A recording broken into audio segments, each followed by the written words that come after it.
Doutor, será que é o momento certo para engravidar? Eu estou com tanto medo da pandemia do Covid-19. E o pior, doutor, se eu esperar demais, o meu relógio biológico já está apitando. Eu corro o risco de não ter mais óvulos para gerar os meus filhos no futuro. Ah, doutor, eu tenho uma insegurança muito grande do que pode acontecer com o meu bebê e com a minha esposa se ela tiver Covid-19 durante a gestação. Eu não sei mais o que fazer, eu não sei mais o que pensar. Justo agora que a gente ia começar a reprodução assistida, eu fui convocado para fazer a vacinação contra o coronavírus. Quantos de vocês que estão enfrentando a jornada da infertilidade tiveram que mudar os planos para ter um bebê por conta da pandemia pelo Covid-19? Quantos medos, inseguranças, incertezas, dúvidas chegaram? Esse medo não é consequência só do Covid em si, mas é medo de não poder gerar o bebê em tempo oportuno, porque nós sabemos que o potencial reprodutivo da mulher diminui progressivamente com o avanço da sua idade. Mas eu vou pedir calma para vocês. Nesse vídeo, juntos, nós vamos enfrentar a Covid-19 com ferramentas poderosas, que é a informação e a comunicação. Então, fica comigo aqui e juntos nós vamos vencer esse grande mal.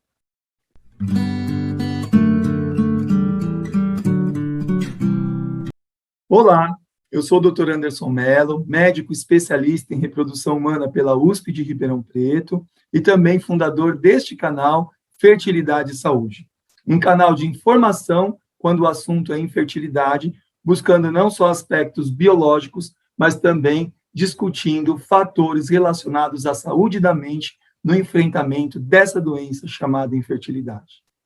E antes de começar o nosso assunto, eu vou pedir para você me ajudar a divulgar essa ideia, se inscrevendo aqui no canal e também ativando o sininho para receber novas notificações, porque eu vou estar constantemente trazendo vídeos novos para vocês.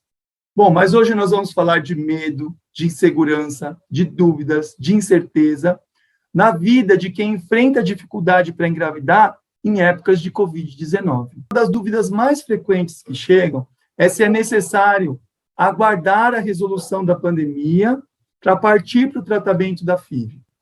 Infelizmente, a pandemia não tem prazo para acabar.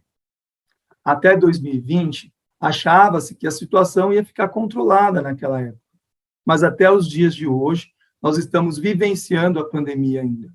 E por conta disso, não é uma boa opção a gente ficar aguardando a resolução do quadro para partir para o tratamento, principalmente nos casos das mulheres com mais de 35 anos. Em 2021, o Ministério da Saúde se manifestou recomendando que as mulheres postergassem a encomenda do bebê em épocas de pandemia. Nós devemos seguir, sim, as recomendações do Ministério da Saúde, mas para a tomada de decisão é fundamental antes que o casal, que a mulher, principalmente, passe por uma avaliação com um especialista em reprodução humana para conhecer como está o potencial reprodutivo. Mulheres com menos de 35 anos, com potencial reprodutivo, que nós chamamos de reserva ovariana, completamente normal, essa mulher ela pode aguardar um pouco a encomenda do primeiro bebê. Se ela está insegura, com medo que mesmo diante desse cenário favorável em relação à sua fertilidade, ela possa ter um prejuízo futuro, uma ótima estratégia seria congelar os óvulos, porque quando a mulher congela os óvulos, ela preserva a fertilidade e as taxas de sucesso para alcançar a gravidez são correspondentes à idade dela no momento do congelamento. Agora, quando a mulher tem mais de 35 anos, começa a ocorrer uma perda acelerada, tanto da quantidade quanto da qualidade dos óvulos. E neste cenário, aguardar para iniciar o tratamento pode trazer consequências catastróficas, porque essas mulheres podem ter a baixa reserva ovariana. E de todos os fatores relacionados à dificuldade para ter um bebê, a baixa reserva ovariana com uma idade mais avançada são os principais fatores relacionados a sucesso de tratamento. Recentemente, pesquisadores americanos de Nova York, liderados por Philip Romanski, analisaram aproximadamente 1.700 mulheres que tinham o diagnóstico de baixa reserva ovariana. o antimileriano delas era uma média aí de 0,54 a 0,56. E nesse estudo, essas mulheres foram divididas em dois grupos. Um grupo que tinha muito medo do Covid, mas o receio da baixa reserva ovariana era muito maior. Então, elas decidiram, por causa disso, fazer o tratamento imediatamente. No outro grupo, o receio pela Covid-19 era muito maior do que o medo da reserva ovariana, então elas resolveram começar o tratamento depois de 6 meses. E aí, no segmento dessas mulheres, eles analisaram as taxas de sucesso, as taxas de gravidez. E eles viram que no grupo dessas mulheres de baixa reserva ovariana, aguardar 6 meses para iniciar o tratamento, não houve prejuízo das taxas de sucesso. O que isso quer dizer? Se você tem a baixa reserva ovariana, teoricamente, aguardar não traz prejuízo adicional em relação ao alcance da gravidez futuramente, porque a reserva já está diminuída. Agora, mulheres que têm reserva normal ou aumentada, principalmente depois dos 35, 40 anos, precisam pensar em fazer o tratamento para otimizar o potencial reprodutivo naquele momento. Tá certo, pessoal? Então, a dica que fica aqui para quem está na dúvida se parte para o tratamento agora ou espera um pouco por conta da Covid-19, é principalmente passar por uma consulta do especialista para ver qual é a melhor estratégia, no seu caso, para te ajudar a programar tudo isso. E para exemplificar tudo isso, eu me lembro de um caso que a mulher ela tinha 38 anos e o nosso primeiro encontro foi ali por volta de março de 2020, bem no início da pandemia. E na avaliação desse casal, a reserva ovariana dessa paciente, ela era limítrofe. Ela tinha um antimileriano de 1,23 e tinha uma contagem folicular de 9, ou seja, uma reserva ovariana completamente normal para aquele cenário. Bom, fizemos todos os exames necessários, foi feito o aconselhamento, eles já estavam tentando engravidar há 3 anos, e o motivo dessa infertilidade era uma redução aí do potencial reprodutivo masculino. Na ocasião, foi recomendado fazer o tratamento, mas aí foi aquele início de pandemia, o serviço ficou fechado por 23 dias e a gente não pôde dar sequência. Mas aí o casal depois estava com muito medo da pandemia e resolveu esperar um pouco. E eles voltaram agora em março de 2021, partiram para o tratamento, mas infelizmente ela já estava com a baixa reserva ovariana, fizemos a estimulação, conseguimos 2 embriõezinhos, fizemos a transferência e não alcançamos o nosso sucesso. Então, pessoal, nesse cenário clássico que eu expliquei para vocês, é a típica situação que postergar o início do tratamento pode prejudicar o desfecho. Bom, mas outra dúvida que está em alta agora é, e a vacina? Como é que fica no cenário de quem pensa em fazer a reprodução assistida? Atualmente, pessoal, nós não temos dados científicos de segurança das vacinas na gravidez.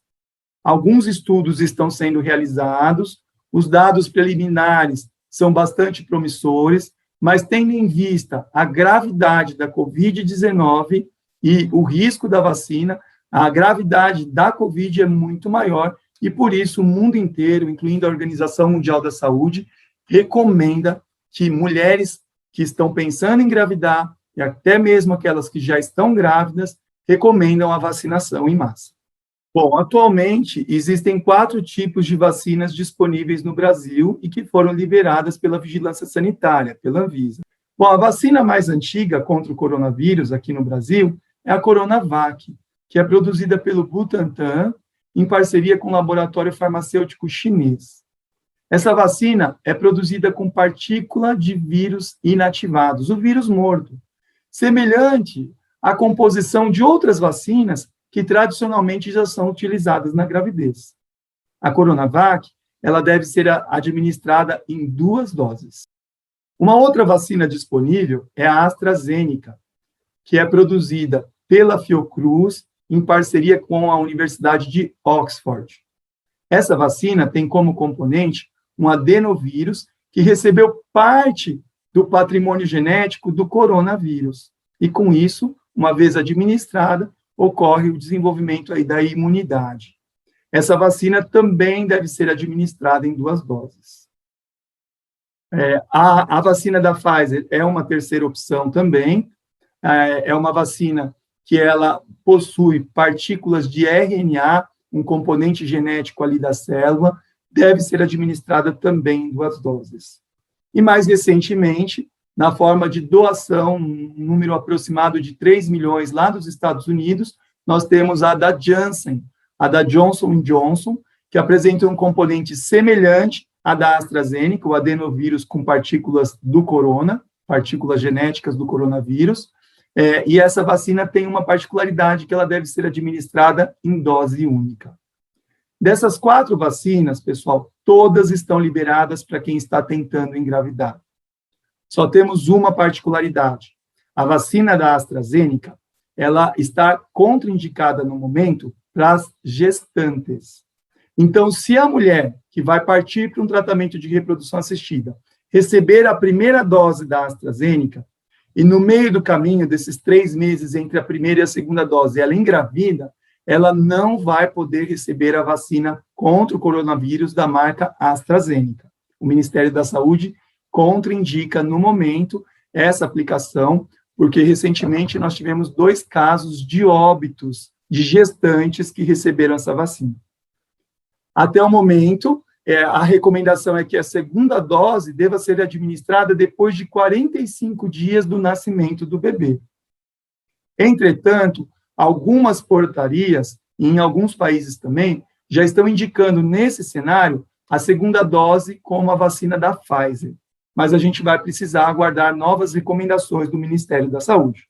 Então, por enquanto, se você está pensando em fazer a sua fertilização in vitro e está em vias de tomar, o ideal é que você não receba a vacina da AstraZeneca.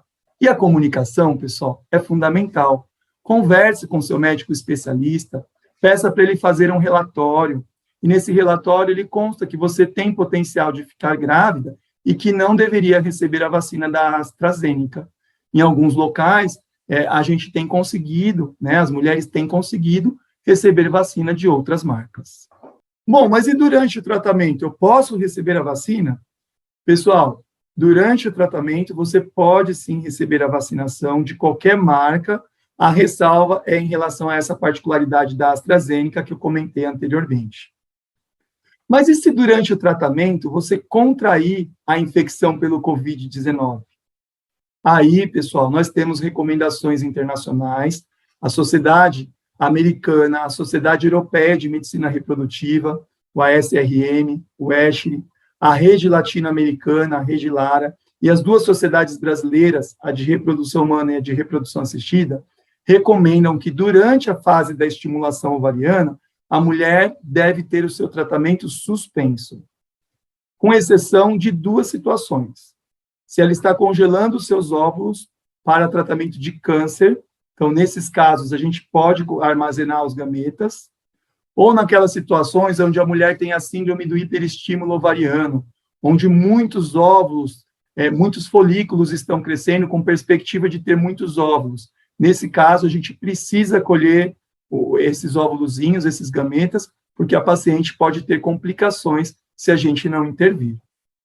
Atualmente, a ciência documenta para a gente que quando a mulher tem a infecção pelo Covid-19, a princípio, não existem partículas virais na região dos óvulozinhos.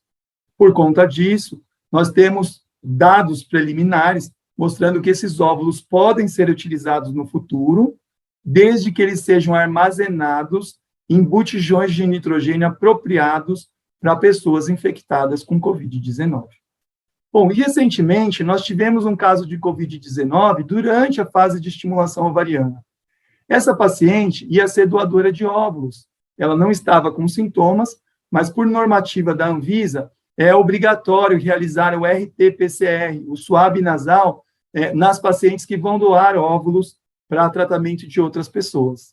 E nós solicitamos o suave para essa paciente, ela não tinha sintomas e foi constatado que ela estava com a Covid-19. Só que, pessoal, ela tinha muitos folículos.